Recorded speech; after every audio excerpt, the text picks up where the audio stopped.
Berikut adalah analisis lebih mendalam tentang dengan fokus pada data terbaru, contoh praktikal dan perbandingan seram. Contoh, Kedah. Malaysia bukan sekadar pilihan selamat, tetapi dengan 1. Dari semikonduktor ke tenaga hijau. 2. Sebagai pintu masuk ke ASEAN, China dan India. Dipantas terhadap trend digital dan ESG. Dengan sasaran pada 2025 melalui Malaysia sedang mengukir niche sebagai untuk pelaburan mampan dan berteknologi tinggi. Berikut adalah analisis lebih mendalam tentang dengan fokus pada data terbaru, contoh praktikal dan perbandingan serantau. Kedah. Malaysia bukan sekadar pilihan selamat, tetapi dengan 1. Dari semikonduktor ke tenaga hijau, 2. Sebagai pintu masuk ke ASEAN, China dan India. 3. Pantas terhadap trend digital dan ESG.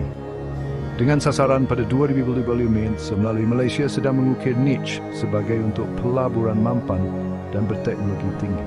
Berikut adalah analisis mengapa gabungan dan menjadikan Malaysia antara negara terbaik untuk pelaburan global. Bergantung dalam analisis mengapa Selat Melaka, pusat ASEAN, pusat Indo-China, dekat China, sektor seimbang, pembuatan, bergantung pada pelancongan, bergantung pada pembuatan. VMG terpantas, inisiatif My Digital, transformasi digital perlahan, infrastruktur digital sederhana melalui kerana 1. Meminimumkan risiko kebergantungan pada satu sektor. 2. Membuka akses ke pasaran bernilai trilion dolar. 3. Memastikan relevan dalam ekonomi digital dan hijau. Dengan dasar seperti dan kerjasama antarabangsa CPTPP, RCEP, Malaysia bukan sahaja hari ini, tetapi juga Malaysia memiliki beberapa kelebihan ekonomi yang menjadikannya negara kompetitif di peringkat global, walaupun berdepan dengan cabaran dalaman dan luaran. Berikut adalah kelebihan utama ekonomi Malaysia. Kelebihan ekonomi. Walaupun memiliki banyak kelebihan, Malaysia perlu mengatasi isu seperti 1. Dalam sektor perkilangan dan perladangan. 2. Antara wilayah, Kelantan dan kaum yang ketinggalan berbanding Singapura. Kelebihan ekonomi Malaysia terletak gabungan dan terhadap trend global seperti ekonomi digital dan hijau. Dengan memaksimumkan potensi ini serta menguruskan cabaran dengan baik, Malaysia berpotensi untuk menjadi antara 10 ekonomi terbesar dunia menjelang 2030. Sasaran wawasan kemakmuran bersama 2030. Malaysia telah muncul sebagai sebuah negara yang semakin berpengaruh di pentas global, menggabungkan keunikan sejarah, kepelbagaian budaya dan strategi pembangunan moden untuk menjadi dalam pelbagai bidang. Walaupun bukan sebuah kuasa besar tradisional, Malaysia menonjol sebagai yang dinamik dengan impak yang ketara dalam ekonomi, politik, budaya dan teknologi. Berikut adalah kesan Malaysia sebagai pemain global yang sedang meningkat. Malaysia kini bukan sekadar harimau Asia yang bergantung pada ekspor, tetapi sebuah negara yang membina pengaruh melalui 1. Teknologi kewangan Islam. 2. Yang mengimbangi kuasa besar. 3. Yang menjadi jambatan antara timur dan barat. Dengan populasi muda 70% bawah 40 tahun dan visi seperti Malaysia berpotensi untuk terus menjadi yang relevan dalam percaturan global. Namun, strategianya bergantung pada kemampuan menguruskan kebebaran dan memanfaatkan peluang geopolitik. Sejarah tamadun Islam di Tanah Melayu merujuk kepada perkembangan agama Islam serta pengaruhnya terhadap budaya, politik, ekonomi dan masyarakat di wilayah yang dikenali sebagai Malaysia dan sebahagian Asia Tenggara. Berikut adalah ringkasan sejarahnya. 1. Ketibaan Islam, abad ke-7 hingga abad ke-13. Awal penyebaran. Islam mula masuk ke Tanah Melayu melalui perdagangan dengan pedagang Arab, Parsi dan India seawal abad ke-7. Pelabuhan seperti Kedah Tua menjadi pusat perdagangan antarabangsa, memudahkan interaksi dengan pedagang Muslim. Bukti awal, batu bersurat Terengganu, adalah bukti terawal penggunaan tulisan Jawi dan penerimaan Islam di Terengganu. Ia menunjukkan undang-undang Islam sudah diterapkan. Faktor penyebaran, perdagangan. Pedagang Muslim memperkenalkan Islam melalui hubungan ekonomi. Perkawinan antara pedagang Muslim dan penduduk tempatan. Dakwah, usaha pendakwah seperti Sufi dan ulama. Saat kemunculan Kesultanan Melayu Melaka, abad ke-15. Pusat tamadun Islam, Kesultanan Melaka, ditubuhkan sekitar 1400 menjadi lambang kegemilangan tamadun Islam di Tanah Melayu. Parameswara, pengasas Melaka, memeluk Islam dan mengambil gelaran Sultan Iskandar Shah. Peranan Melaka, pusat perdagangan. Melaka menjadi entrepot yang menghubungkan timur dan barat, menarik pedagang dari China, India, Timur Tengah, dan Eropah. Pusat ilmu, Melaka menjadi pusat penyebaran ilmu Islam dengan ulama seperti Maulana Abu Bakar, penggubal Undang-Undang Melaka, dan Tun Perak. Budaya dan seni, pengaruh Islam kelihatan dalam seni bina, Masjid Kampung Kling, kesusasteraan, sejarah Melayu, dan adat istiadat. Pengaruh Sufi, aliran tasawuf memainkan peranan besar dalam penyebaran Islam yang lembut dan mudah diterima oleh masyarakat tempatan. Penyebaran ke negeri-negeri Melayu lain. Selepas jatuhan Melaka kepada Portugis pada 1911, tamadun Islam terus berkembang di negeri-negeri lain seperti Johor Riau. Kesultanan Johor mewarisi tradisi Melaka dengan karya seperti Hikayat Hang Tuah mencerminkan nilai Islam. Pahang, Terengganu, dan Kelantan. Negeri-negeri ini menjadi pusat pembelajaran Islam dengan institusi pondok dan ulama terkenal seperti Tok Pulau Manis di Terengganu. Perak dan Kedah, kesultanan ini turut menerima Islam dan membangunkan sistem pemerintahan berasaskan syariat. Saat pengaruh kolonial dan cabaran abad ke-11 hingga ke-19, kedatangan kuasa barat, Portugis 1911, Belanda dan British 1924 cuba menguasai tanah Melayu, tetapi Islam tetap kukuh sebagai identiti masyarakat Melayu. Perjuangan menentang kolonial, ulama dan pemimpin Melayu seperti Tok Janggut Kelantan dan Datuk Bahaman Pahang menggunakan semangat jihad untuk menentang penjajah. Pembaharuan Islam pada abad ke-19, gerakan pembaharuan Islam dari Timur Tengah mempengaruhi tanah Melayu dengan munculnya tokoh seperti Sheikh Tahir Jalaluddin dan Said Alwi Al-Hadi yang mempromosikan pendidikan moden dan kesedaran Islam. 1. Perkembangan institusi dan identiti Islam. Sistem kesultanan. Kesultanan Melayu menjadikan Islam sebagai asas pemerintahan dengan sultan sebagai ketua agama dan pelindung syariat. Pendidikan Islam, institusi pondok dan madrasah pusat pembelajaran menghasilkan ulama yang berpengaruh. Adat dan budaya. Adat Melayu bercampur dengan nilai Islam seperti dalam upacara perkawinan, kenduri dan seni silat. Ekonomi Islam, sistem zakat, wakaf dan perdagangan halal menjadi sebahagian daripada ekonomi masyarakat Melayu. 1. Kesan dan warisan identiti Melayu Islam. Islam menjadi teras identiti Melayu dengan konsep Melayu sering dikaitkan dengan memeluk Islam. Sastera dan ilmu, karya seperti Sejarah Melayu, Hikayat Abdullah dan Tufat Al-Nafis mencerminkan pengaruh Islam dalam pemikiran dan budaya. Seni bina, masjid-masjid seperti Masjid Kampung Laut Kelantan dan Masjid Tengkera Melaka menunjukkan seni bina Islam tempatan. Kestabilan sosial, Islam menyatukan pelbagai etnik di tanah Melayu, termasuk Melayu, Cina Muslim, Peranakan dan India Muslim. Kesimpulannya, tamadun Islam di tanah Melayu berkembang melalui perdagangan, dakwah dan pemerintahan kesultanan, dengan Melaka sebagai puncak kejayaannya. Walaupun menghadapi cabaran penjajahan, Islam terus kukuh sebagai teras budaya dan identiti Melayu. Warisan ini kekal relevan sehingga kini, terlihat dalam sistem pendidikan, budaya dan institusi agama di Malaysia moden. Kisah tentang kedatangan Islam di tanah Melayu ini memang menarik. Ia adalah satu perjalanan yang penuh dengan pelbagai kisah menarik dan bersejarah. Penuh dengan kisah tentang kepercayaan, perdagangan dan pertukaran budaya. Setiap elemen ini memainkan peranan penting dalam bentuk sejarah dan budaya tanah Melayu. Semuanya bermula pada abad ke-7 Masihi, zaman di mana dunia ini bersambung melalui laluan perdagangan kuno. Laluan ini bukan sahaja menghubungkan benua, tetapi juga membawa bersama pelbagai budaya dan kepercayaan. Pedagang Arab, belayar merentasi lautan Hindi, bukan sahaja membawa barang dagangan, tetapi juga satu kepercayaan baru Islam. Mereka adalah perintis yang membawa perubahan besar kepada tanah Melayu. Pedagang-pedagang ini bersama dengan pedagang Islam dari Parsi dan India sampai ke pelabuhan-pelabuhan tanah Melayu yang sibuk. Mereka membawa pelbagai barangan eksotik dan juga idea-idea baru. Mereka kemudiannya berkongsi kepercayaan mereka dengan masyarakat tempatan yang mereka temui. Interaksi ini membuka pintu kepada penerimaan budaya dan agama baru. Kedatangan Islam di tanah Melayu bukanlah sesuatu yang dipaksa, tetapi diterima secara baik melalui interaksi yang aman. Ini menunjukkan betapa pentingnya sikap saling menghormati dalam penyebaran agama.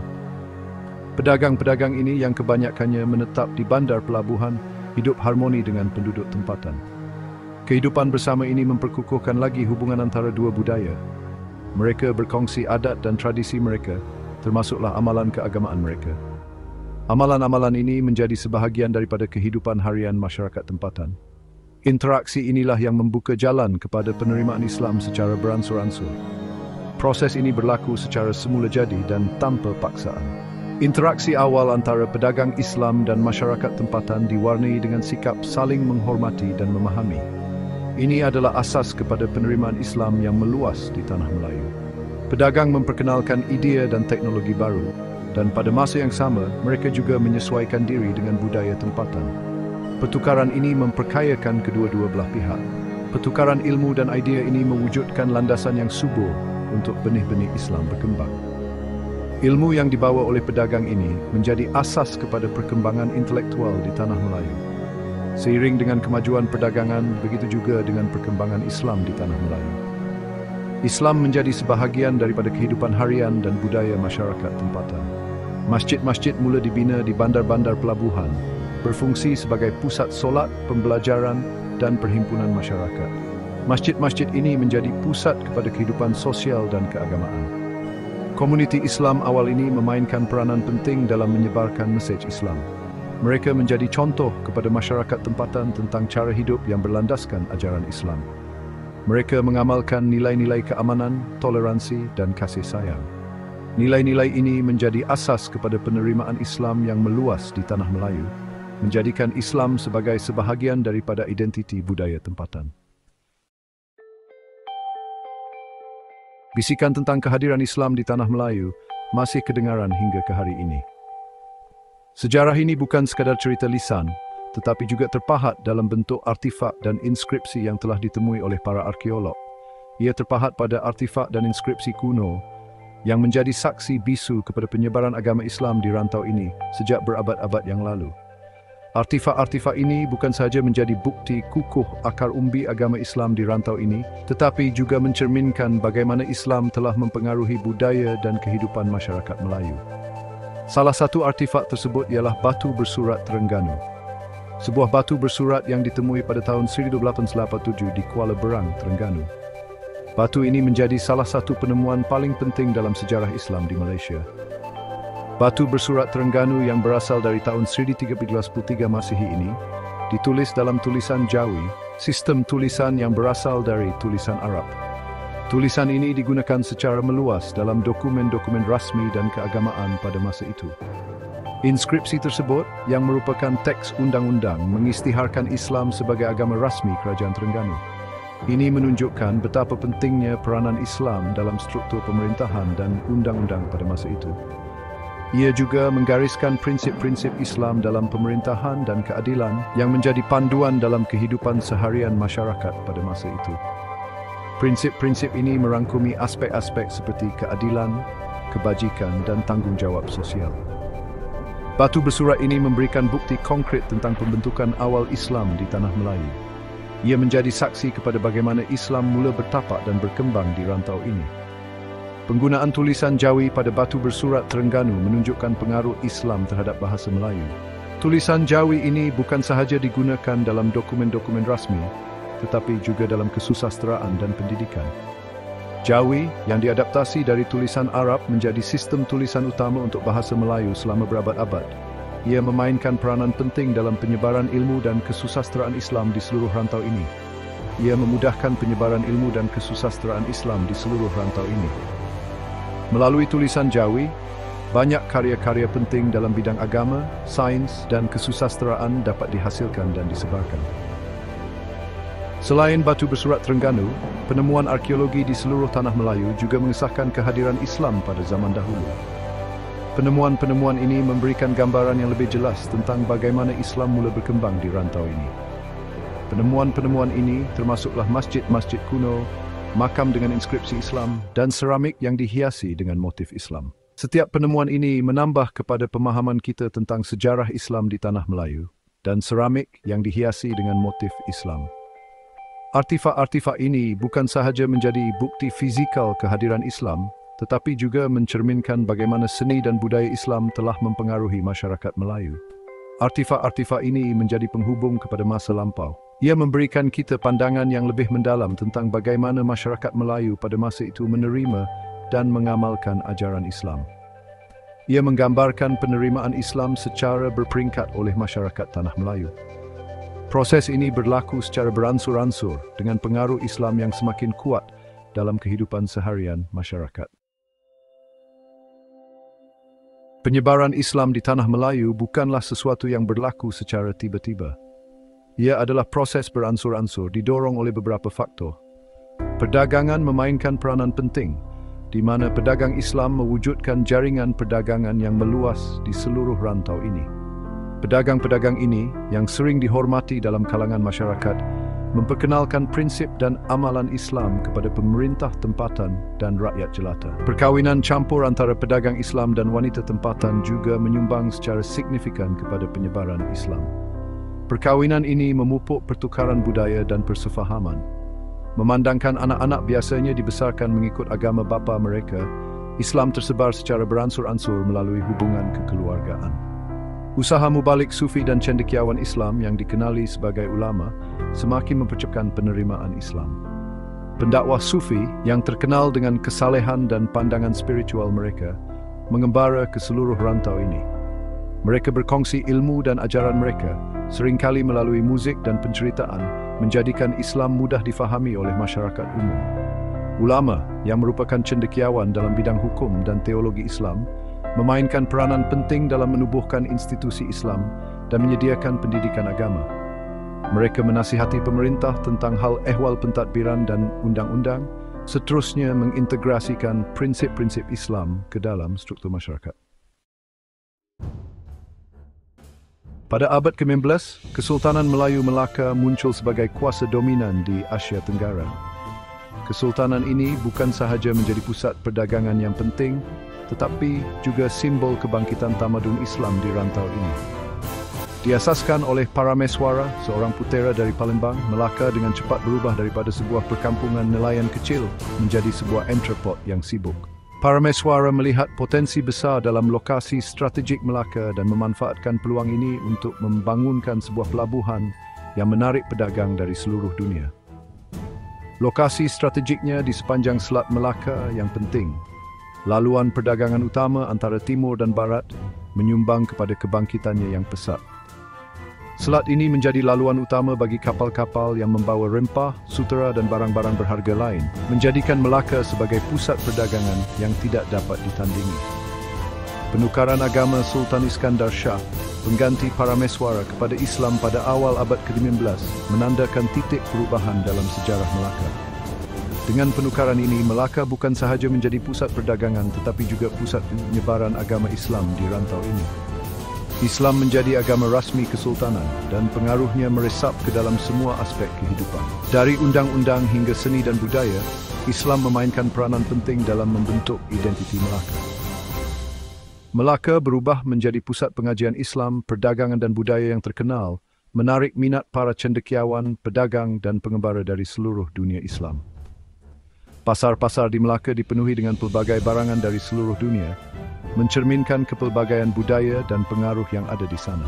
Pemerintahan Sultan Mansur Shah pada pertengahan abad ke-15 menyaksikan Melaka berkembang maju sebagai cahaya tamadun Islam. Di bawah pemerintahannya, Melaka mencapai kemuncak kegemilangannya menjadi pusat intelektual dan kebudayaan yang dihormati. Kesultanan ini menjadi pusat pengajian Islam. Madrasah-madrasah dan institusi pendidikan Islam berkembang pesat, menarik pelajar dari seluruh rantau.